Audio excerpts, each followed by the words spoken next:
ఉగాది పండుగ గురించి 10 పంక్తులలో వ్యాసం ఎలా రాయాలో ఈరోజు వివరంగా తెలుసుకుందాం. తెలుగువారు జరుపుకునే అత్యంత ముఖ్యమైన పండుగలలో తెలుగువారి తొలి పండుగ అయిన ఉగాది ఒక్కటి. పాయింట్ 2, అత్యంత శ్రేష్టమైన ఈ ఉగాది పండుగను ప్రతి సంవత్సరం చైత్రశుద్ధ పాడ్యమి నాడు జరుపుకుంటారు. పాయింట్ 3, ఈ ఉగాది పండుగను తెలుగు సంవత్సరాది అని కూడా అంటారు. అంటే సంవత్సరానికి ఆరంభమైన రోజని అర్థం. పాయింట్ 4, ముఖ్యంగా ఈ పండుగను ఆంధ్రప్రదేశ్, తెలంగాణ, కర్ణాటక, తమిళనాడు, మహారాష్ట్రలో ఎంతో వైభవంగా జరుపుకుంటారు. పాయింట్ 5, చైత్రశుద్ధ పాడ్యమి రోజునే బ్రహ్మ సృష్టిని నిర్మించాడని మన హిందువులు నమ్ముతారు. అంతేకాకుండా చైత్ర నవరాత్రులు ఈ రోజు నుండే ప్రారంభమవుతాయి.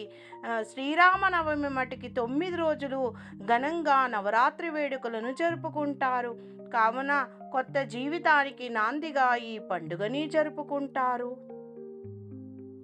పాయింట్ 6, ఉ అంటే నక్షత్రం, గ అంటే గమనం. నక్షత్ర గమనాన్ని లెక్కించడం ప్రారంభించిన రోజునే ఉగాదిగా జరుపుకుంటున్నాం. ఆ రోజు నుంచి ఇక మనకి పరంపరంగా కొనసాగుతూనే ఉంది ఈ పండుగ. పాయింట్ 7, ఈరోజు ప్రజలు ఉదయాన్నే లేచి ఇల్లు వాకిళ్ళు శుభ్రము పరిచి తలంటు స్నానం చేసి గుమ్మాలను పూలతోనూ మామిడాకు తోటి అలంకరిస్తారు. మామిడి తోరణాలు కడతారు ఇంటి గుమ్మాల పైన. ఇక ప్రత్యేకంగా ఉగాది రోజున ఎన్నో పిండి వంటలు తయారు చేస్తారు. ముఖ్యమైనది ఉగాది పచ్చడి. ఈ పండుగ చాలా విశిష్టమైనదిగా ఈ ఉగాది పచ్చడిని చేస్తారు. షడ్రుచుల సమ్మేళనం అంటే తీపి, కారం, ఉప్పు, చేదు, పులుపు, వగరు ఈ 6 రుచులతో కలిపి తయారు చేసిందే ఈ ఉగాది పచ్చడి. ఉగాది పచ్చడి మన జీవితంలో ఒడిదుడుకులు, ఆటపోట్లను, మా గౌరవాలు, అవమానాలను అన్నీ సమముగా తట్టుకోవాలని సూచించేదే ఈ ఉగాది పండుగ. పాయింట్ నంబర్ 9, మన తెలుగువారు ఈ ఉగాది రోజున పంచాంగ శ్రవణం జరుపుకోవడం ఆనవాయితీ. అంటే శుభకార్యాలు ఎప్పుడు చేయాలి, ఏ పనులు మొదలు పెట్టాలి, గ్రహస్థితులు ఎలా ఉన్నాయి, నవగ్రహాలు ఎలా ఉన్నాయని ముందుగానే తెలుసుకొని దానికి తగిన మంచి ఫలితాలు పొందాలంటే దోష నివారాలకు పూజలు, నోములు, వ్రతాలు, దానాలు, ధర్మాలు చేస్తారు. ముందుగానే పంచాంగ శ్రవణం తెలుసుకుంటారు. ఇక ఆ రోజున కవి సమ్మేళనం కూడా చేస్తారు.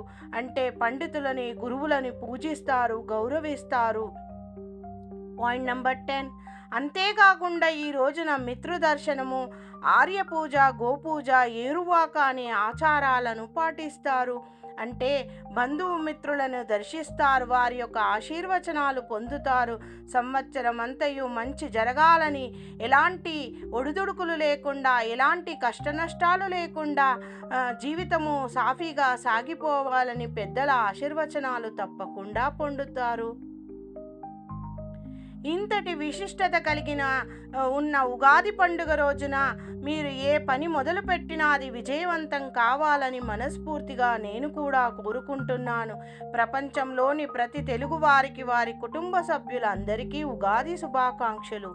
ముందుగానే మీ అందరికీ ఉగాది శుభాకాంక్షలు మరియొక్క మారు. Thank you for watching my video. Please subscribe, share and watch my playlist. Thank you.